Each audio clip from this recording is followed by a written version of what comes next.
a/n. We've all felt it, haven't we? That inexplicable pull towards someone we know we shouldn't want.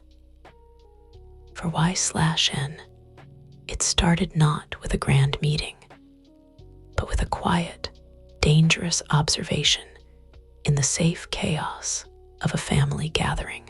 This is the beginning of her beautiful, heartbreaking obsession. The air in the sprawling Seoul apartment was thick with the sounds of laughter, sizzling meat on the grill, and the upbeat melody of a new girl group song playing from someone's phone. It was a classic family get-together at my older sister's place. Plates of kimchi, paejeon, and samgyeopsal covered every available surface, and the chatter was a comforting, familiar noise. My sister Jeon was fussing over her 1-year-old, while her husband Jin was dramatically telling a story that had my parents in stitches. And I told the director, but my face is a national treasure. And he actually believed me. Everyone laughed. I smiled too, but my attention wasn't on my brother-in-law's hilarious antics. It was anchored to the shadow in the corner of the room. On the plush gray sofa by the floor-to-ceiling window that overlooked the glittering Han River. Jeon Junkook wasn't really my uncle. He was Jin's younger cousin, which technically made him my cousin-in-law once removed. The title was too clumsy.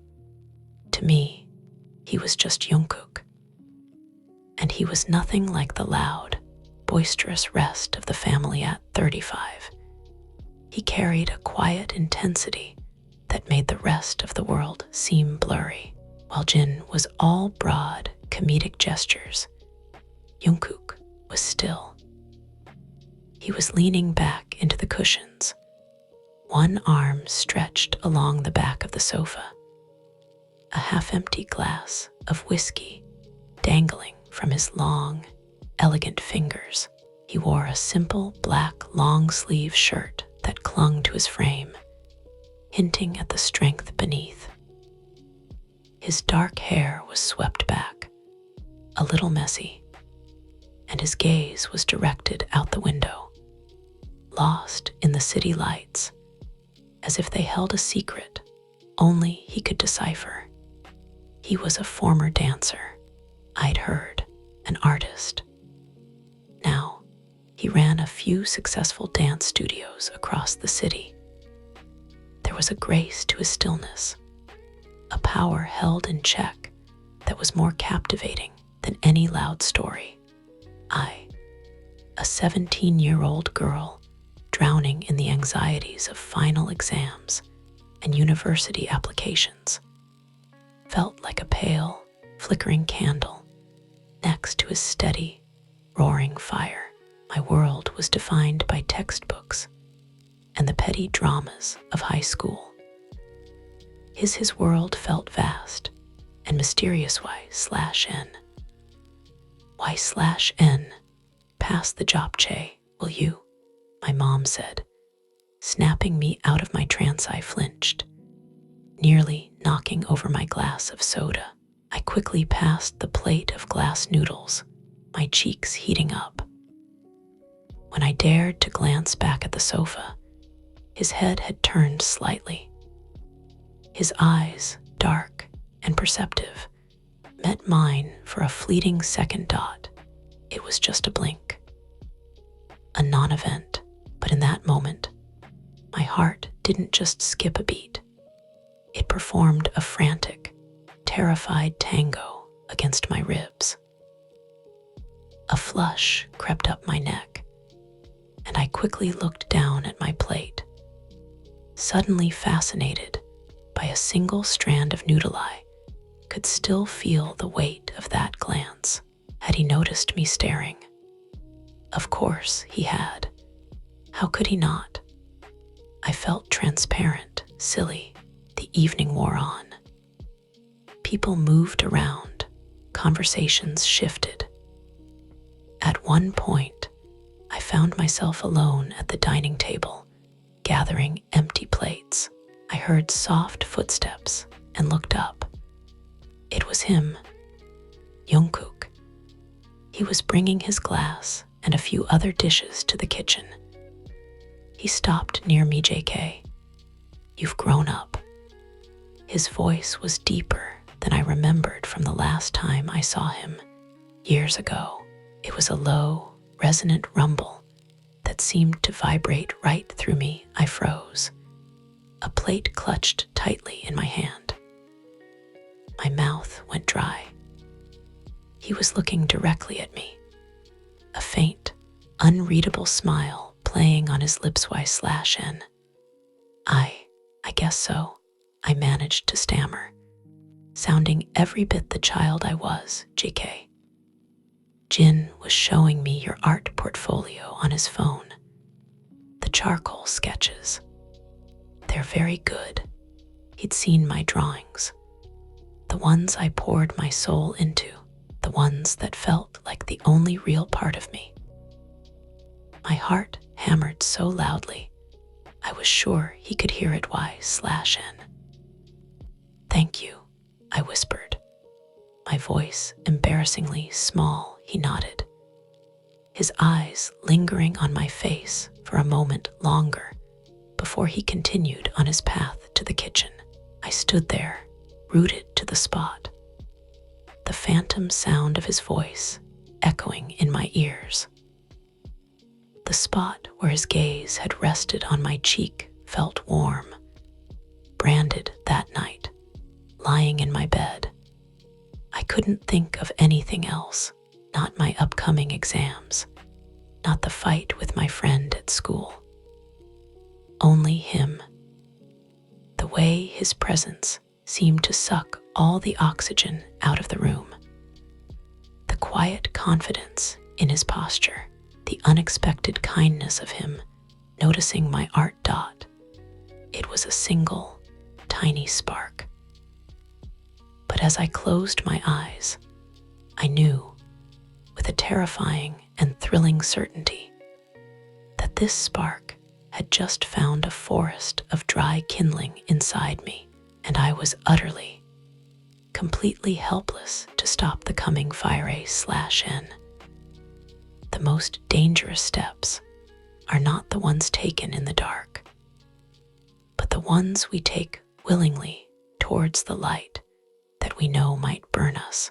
Y/N takes her first step and finds that the warmth is even more intoxicating than she imagined. A week had passed since the family dinner, and Jungkook's words, "You've grown up," played on a loop in my mind. It was a constant, distracting soundtrack to my life.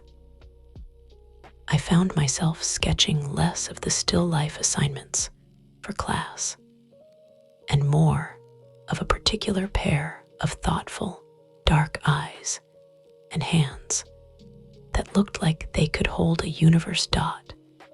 It was my sister, Jeon, who unknowingly handed me the match. Y/N. I'm so stressed with this new project at work, she sighed over the phone. And Jin is away filming a variety show. I need someone to pick up Yeonjun from his Daddy and Me music class tomorrow. Appa and Iyama are busy. Can you do it? It's near Hongdae. Y/N. Of course, Unnai, no problem, I said immediately, my student heart leaping at the chance to get out of the house. Jeon. Oh, perfect. Junkook actually teaches an advanced dance workshop in the same building. I'll ask him to give you a ride home afterwards. It'll be safer than you taking the bus with the baby so late. The world tilted. My grip on the phone tightened. Y/N. Junkook. Oh no, Unnai, it's okay. I can manage, Jeon. Don't be silly. Y/N, it's settled, I'll text him. The class ends at 8. His workshop finishes at 8:30. Just wait for him in the lobby. Thank you, you're a lifesaver. She hung up before I could protest further. I spent the next 24 hours in a state of nervous delirium. What should I wear? What would I say? Would he be annoyed at being tasked with babysitting his cousin's teenage sister-in-law? The next evening, after successfully retrieving my adorable, sleepy nephew from his class, I found myself sitting in the sleek, modern lobby of the Golden Hive Arts Building. Yeonjun was dozing in his stroller. The air smelled of polished floors and faint sweat. From behind a set of heavy double doors, I could hear the driving bass of a powerful song and the synchronized stomp of feet. Curiosity, a predator more powerful than fear, pulled me to my feet. I quietly pushed the stroller closer and peeked through the small window in the door. The sight stole the breath from my lungs. It was him. But it wasn't the quiet, reserved man from the sofa. This was Junkook unleashed. He was at the center of a circle of older, professional-looking dancers, demonstrating a sequence. His body was a weapon of pure grace and power. Every move was sharp, fluid, and filled with a raw, passionate energy I'd never seen in anyone. His white t-shirt was damp with sweat, clinging to his back, and his face was a mask of intense concentration. He wasn't just teaching a dance, he was bearing a piece of his soul. I watched, mesmerized, as he moved. This was his language. This was who he truly was. The uncle at the family dinner was just a shadow before I could retreat. The music cut off. He said something to the class, and they began to disperse, grabbing towels and water bottles.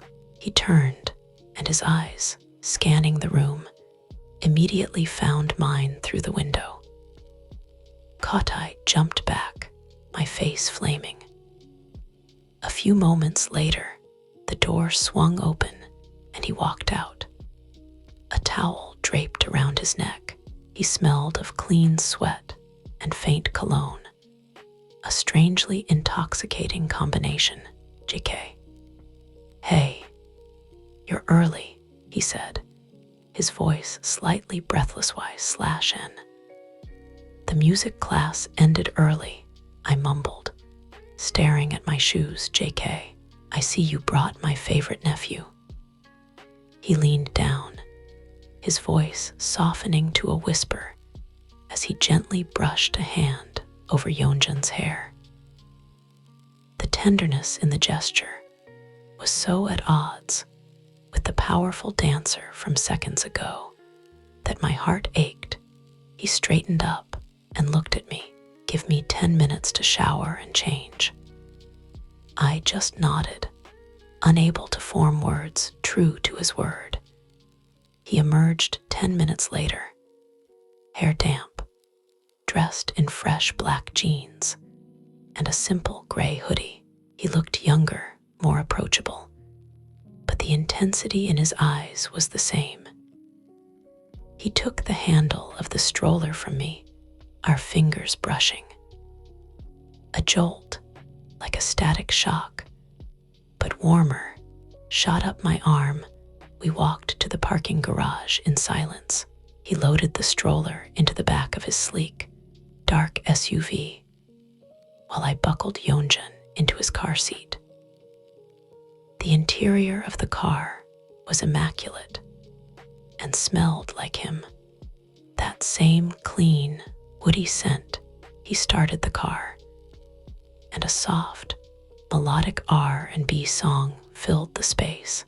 We pulled out into the vibrant Hongdae night, the neon lights painting his profile in blues and pinks. Y/N. "You're an amazing dancer," I finally said, the words tumbling out before I could stop them. I peeked. "I'm sorry." He glanced at me, a small smile touching his lips. "JK, don't be, it's my job. And thank you." He paused, navigating the traffic. "Jeon tells me you want to go to art school." Y/N. I do, but it's competitive. I'm not sure if my portfolio is good enough. JK. It is. His answer was immediate, certain. What you have, it's not just technical skill. It's emotion. You see the world in a certain way, and you manage to put it on paper. That's rare. No one had ever said anything like that to me before. Teachers talked about perspective and shading. My parents talked about job prospects. He talked about my soul tears, sudden and unexpected, pricked at the corners of my eyes. I turned to look out the window so he wouldn't see Y/N. "Thank you," I whispered, my voice thick. The rest of the ride was quiet. But it wasn't an uncomfortable silence. It was a silence filled with the unspoken understanding of one artist to another.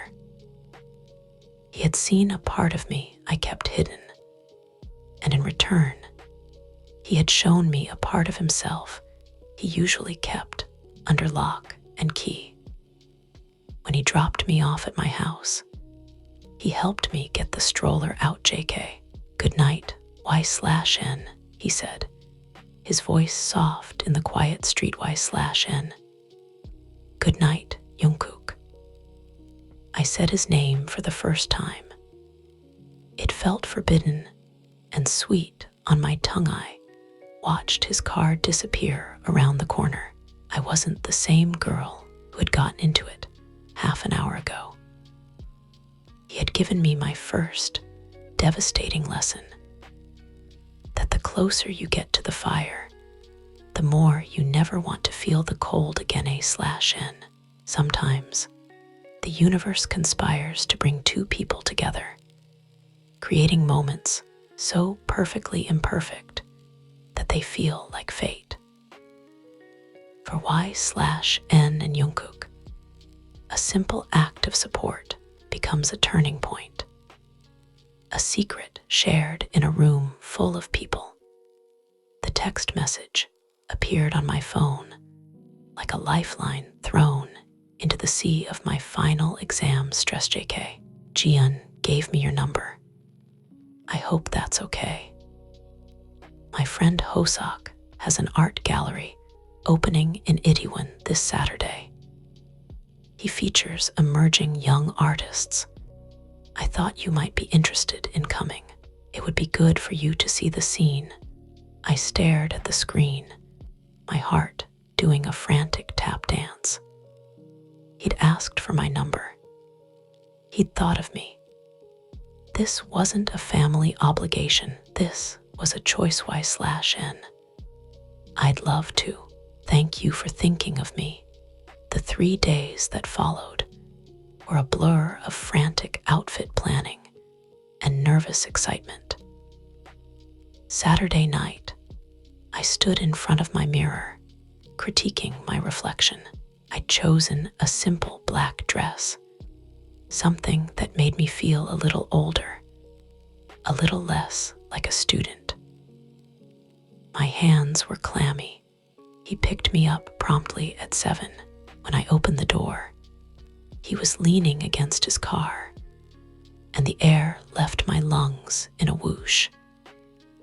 He was wearing a dark, tailored blazer over a black turtleneck, his hair styled perfectly.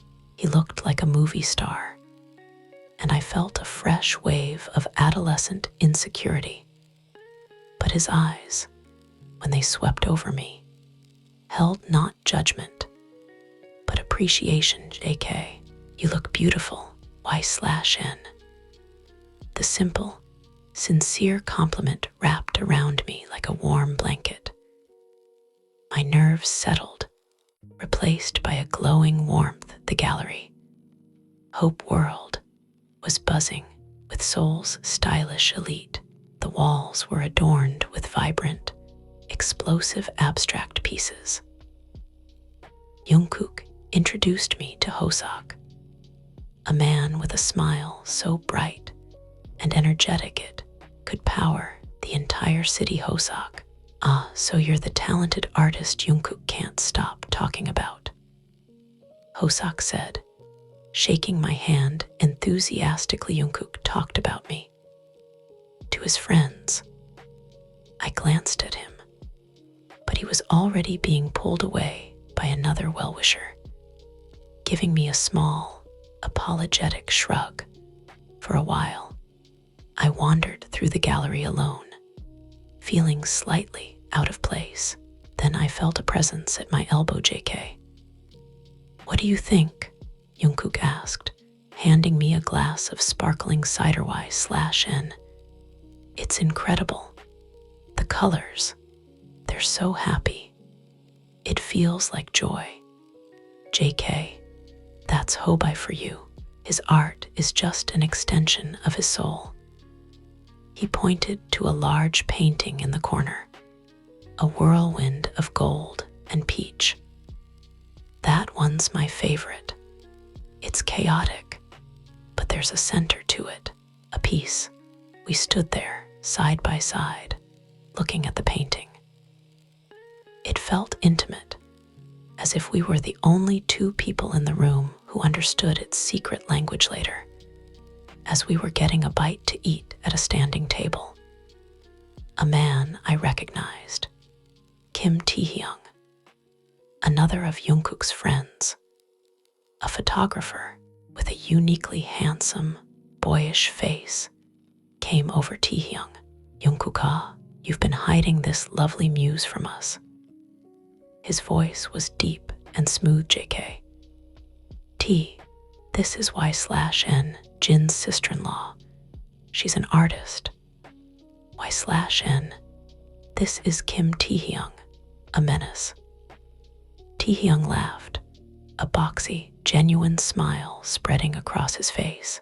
He chatted with us easily, but his eyes, sharp and artistic, darted between Junkook and me, and I saw a flicker of understanding in them. It was as if he saw the invisible thread pulling between us, the tension I tried so hard to hide. When Taehyung left to find Hoseok, Junkook let out a soft sigh. JK, he knows. Y/N. Knows what? I asked, my voice barely a whisper. He turned to look at me, his dark eyes serious in the dim light of the gallery. JK, he knows that I look at you, and I don't see Jin's wife's little sister anymore. The noise of the gallery faded into a distant hum. The world shrunk to the space between our faces. My breath hitched. This was it. The line was being acknowledged. Y/N. What do you see?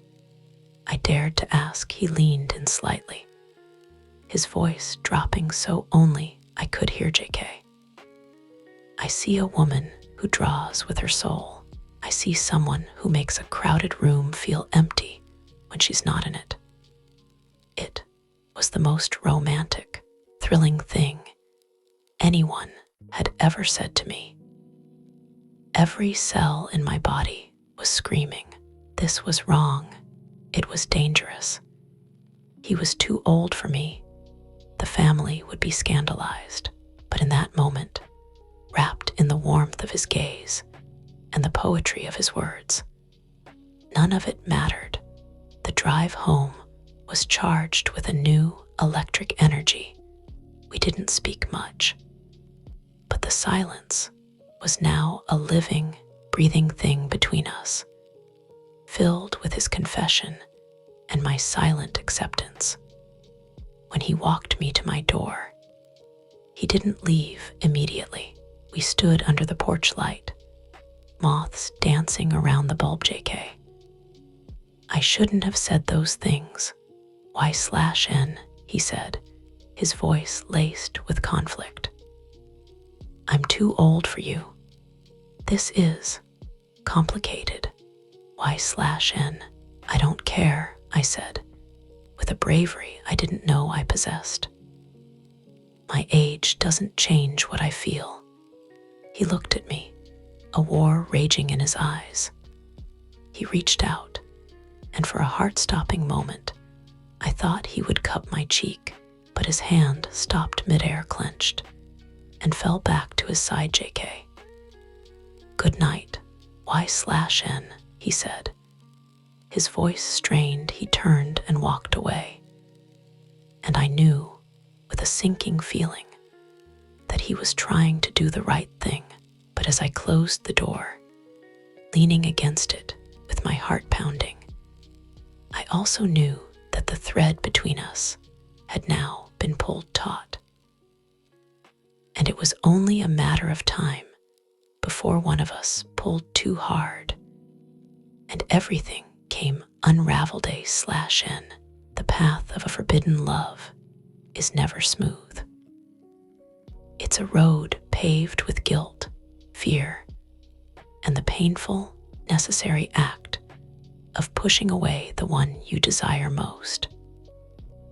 This is Jungkook's battle, and Y/N is caught in the crossfire. The high from the gallery night lasted for 2 glorious days. I floated through school, my sketches filled with images of a man in a black blazer, and whispered confessions in art galleries. Then, the silence began. Jungkook stopped texting. He didn't call when Jin and Jeon had a small birthday dinner for my dad. Jungkook made a brief, polite appearance, but he was distant. The warm, intense man from the gallery was gone, replaced by the formal, reserved uncle I'd first observed. He answered my tentative questions with polite, one-word answers, and spent the entire evening talking to my father about golf. It was a brutal, calculated withdrawal, and it hurt more than any outright rejection. Could have I felt the sting of tears every time I replayed our last conversation.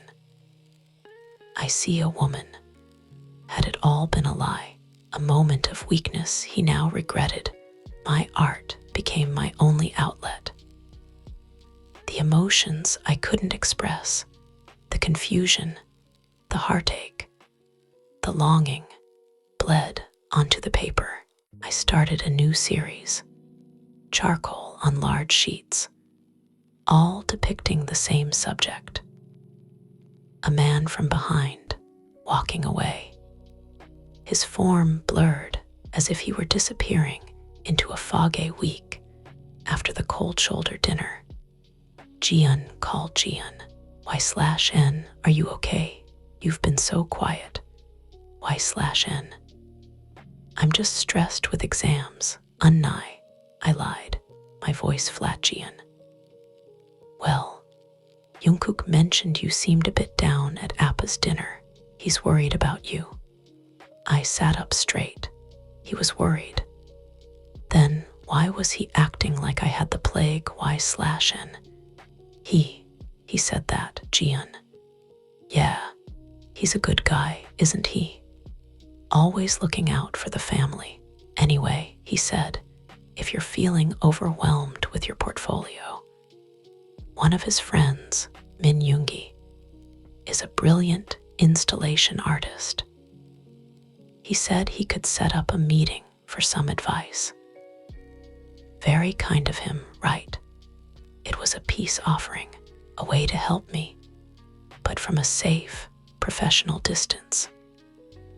It felt like a dagger to the heart.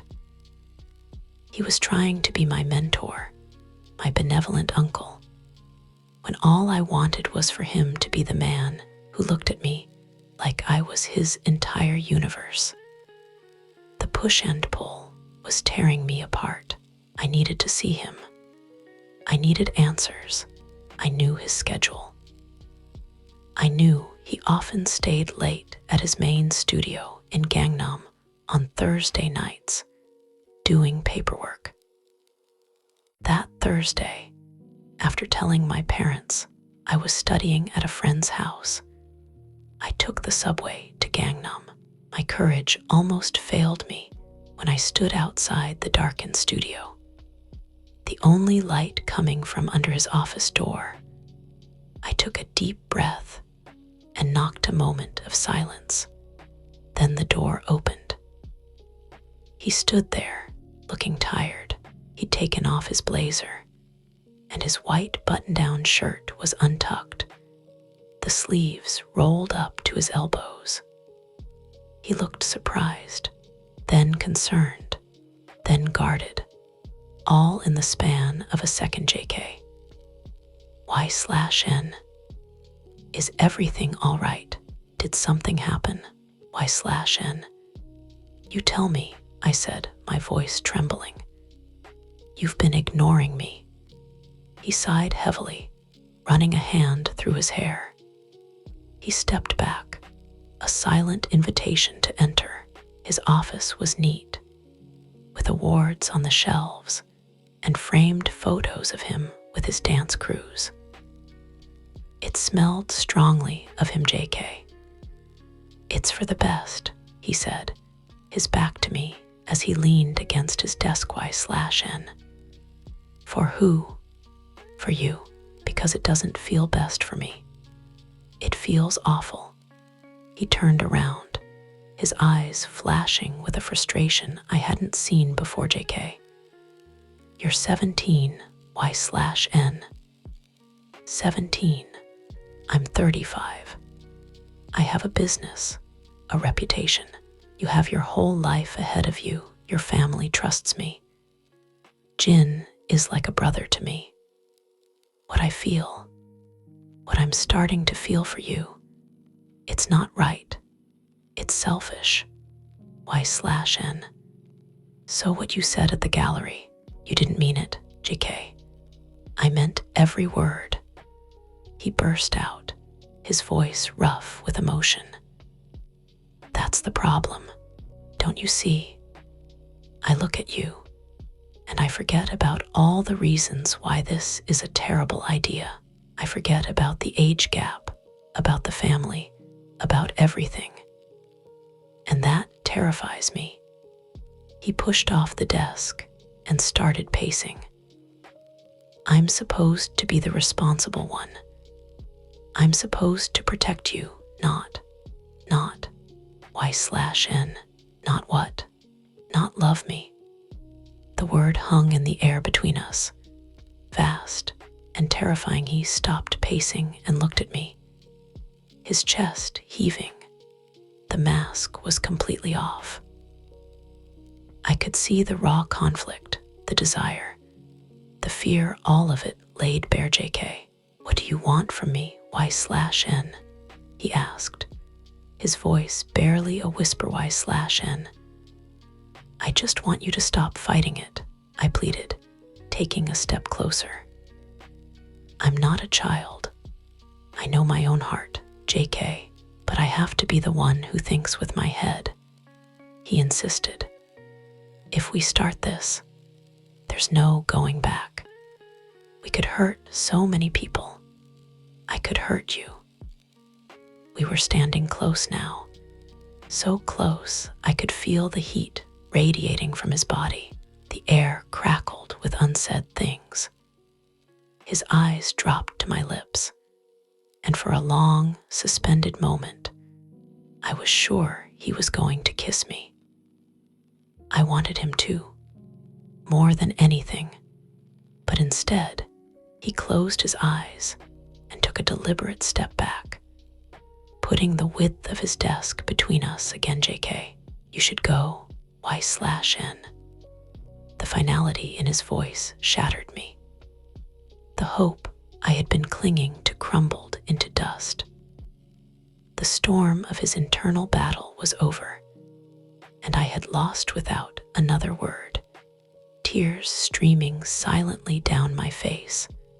I turned and left.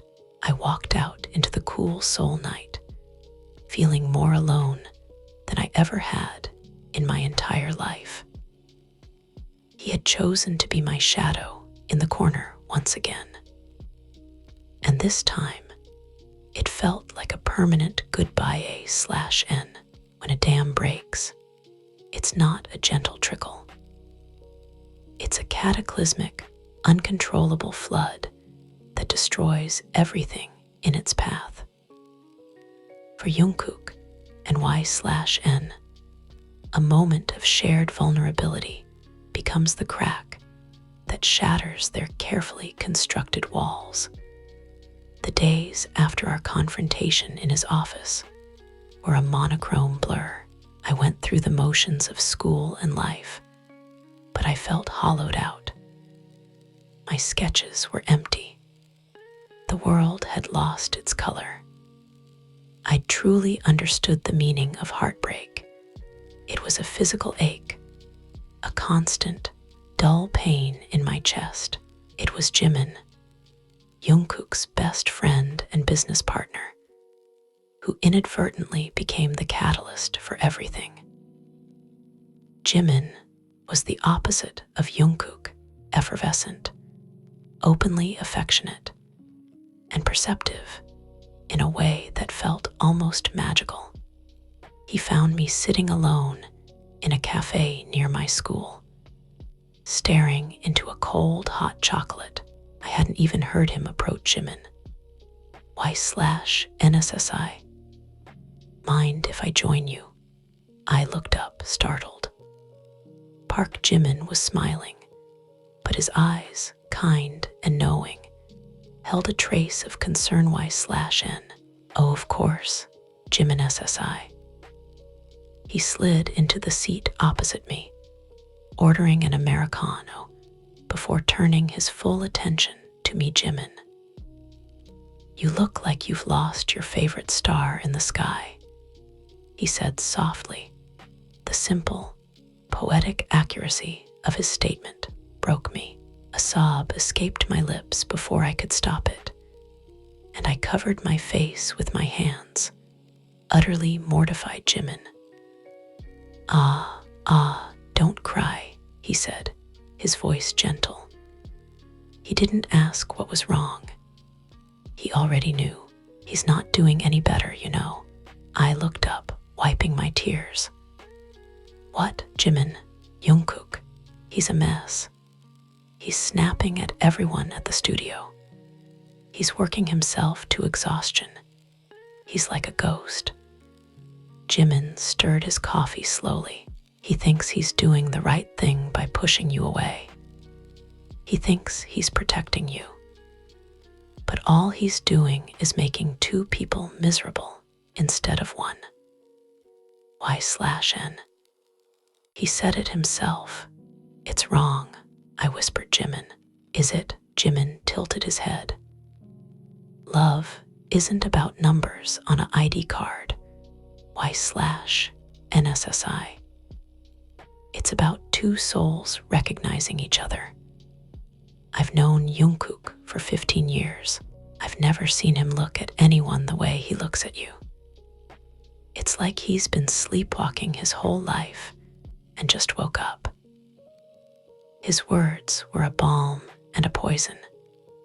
They gave me hope, but hope was too painful to feel now. Jimin, he's at our old practice room in Mappo right now, probably punishing himself by dancing until he collapses.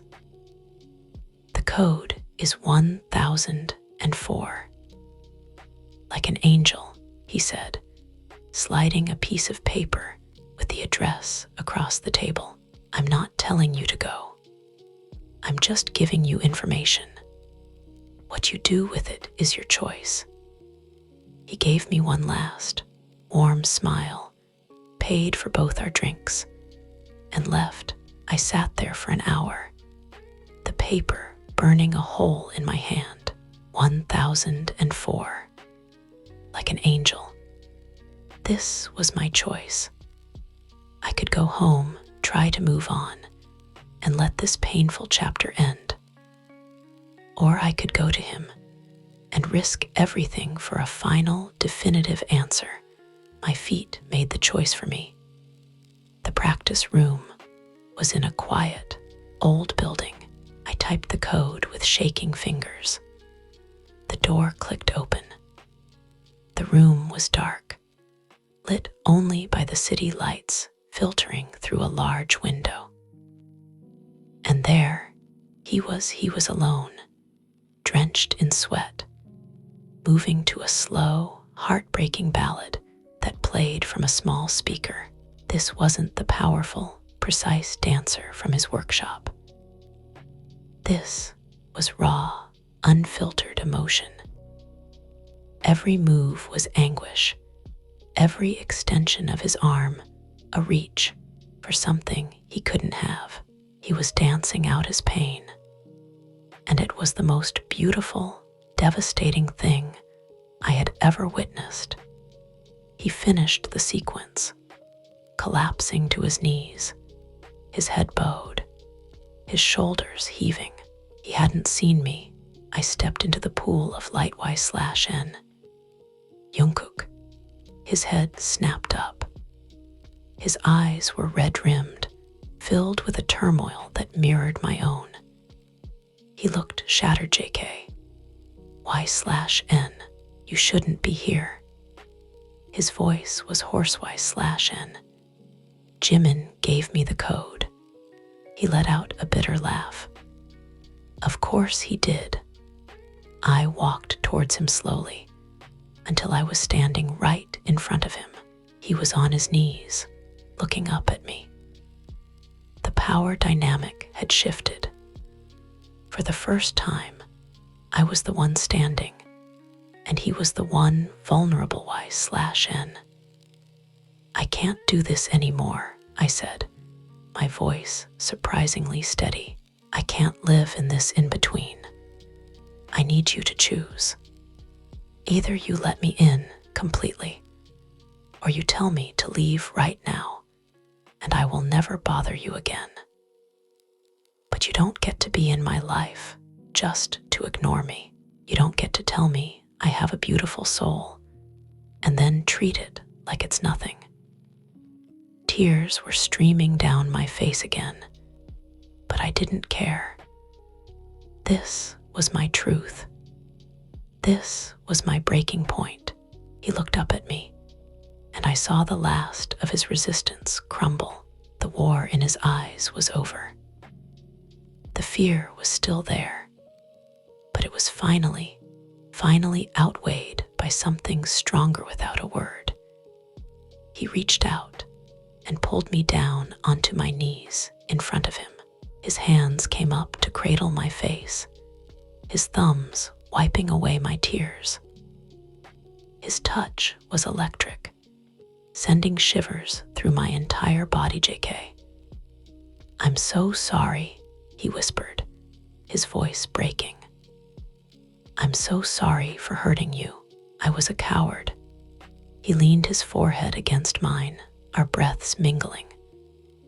The world stopped. JK. I choose you, he breathed, the words a sacred vow. It's selfish, it's wrong, it's complicated. But I choose you. Y/N. I can't fight it anymore. I don't want to. And then he closed the infinitesimal distance between us. His lips met mine.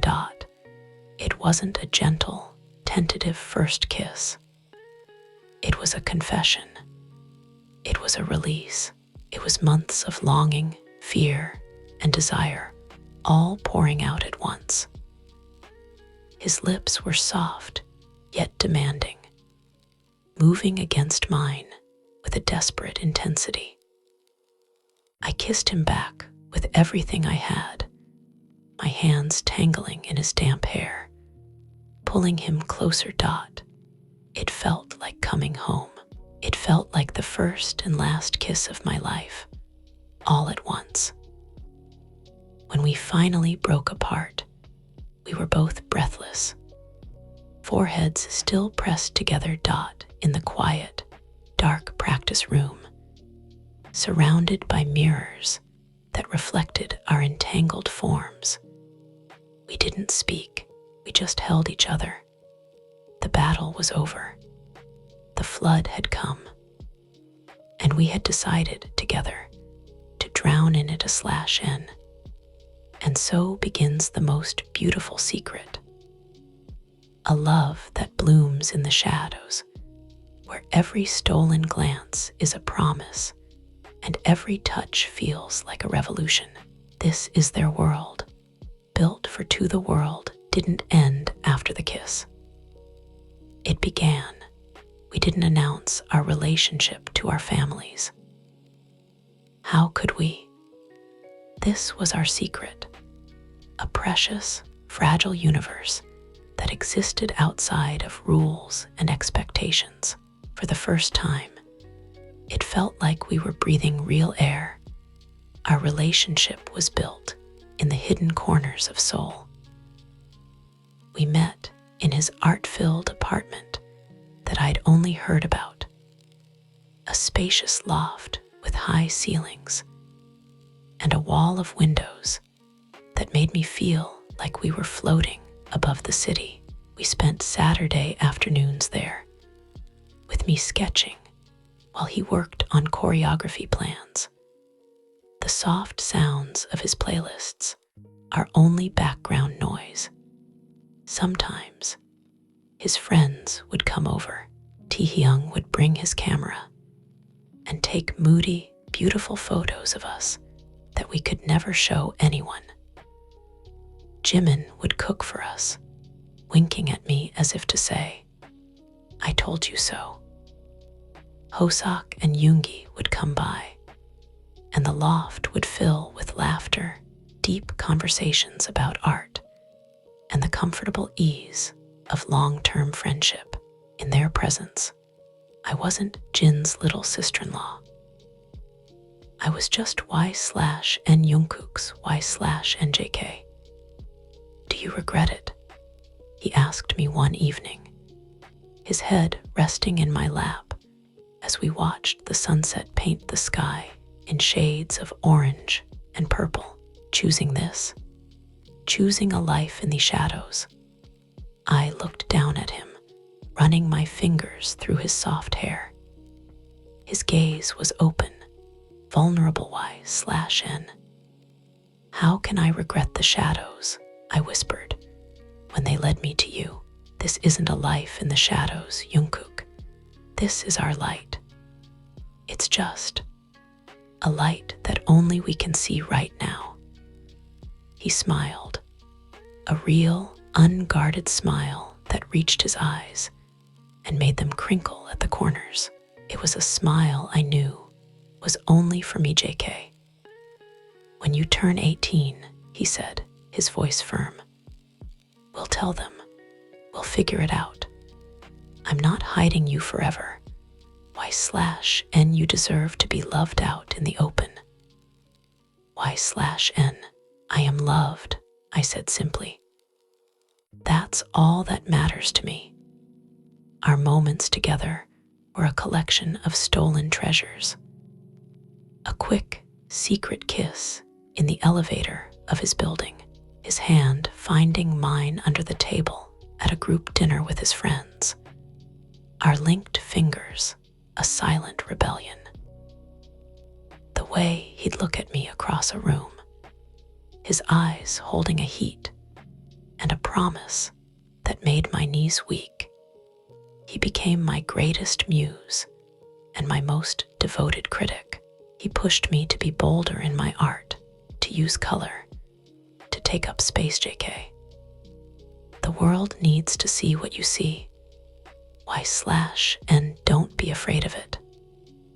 One day, He took me to a secluded spot along the Han River, far from the usual crowds. It was our spot. He spread out a blanket, and we sat watching the lights of the city dance on the water. JK.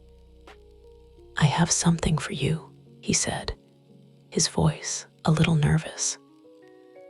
He handed me a flat, carefully wrapped package. I unwrapped it. It was a painting, but it wasn't by a famous artist.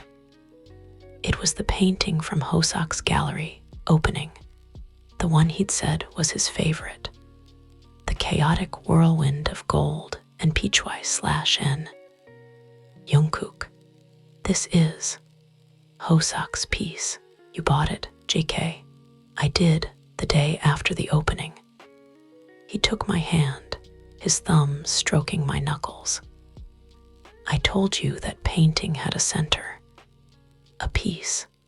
That night, I thought the piece was in the art itself, but I was wrong."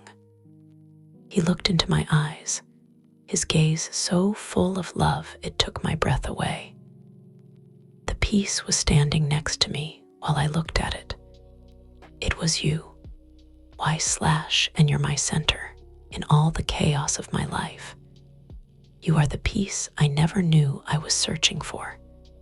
Tears of pure, unadulterated joy filled my eyes. No one had ever made me feel so seen, so understood, so cherished. N.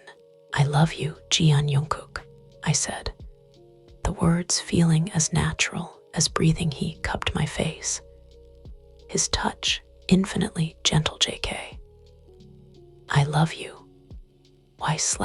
N more than my next breath, more than all the stars in this sky." He kissed me then under the vast, open soul night, and it was sweeter than our first. It was a kiss of certainty, a kiss of a future. I knew the road ahead wouldn't be easy.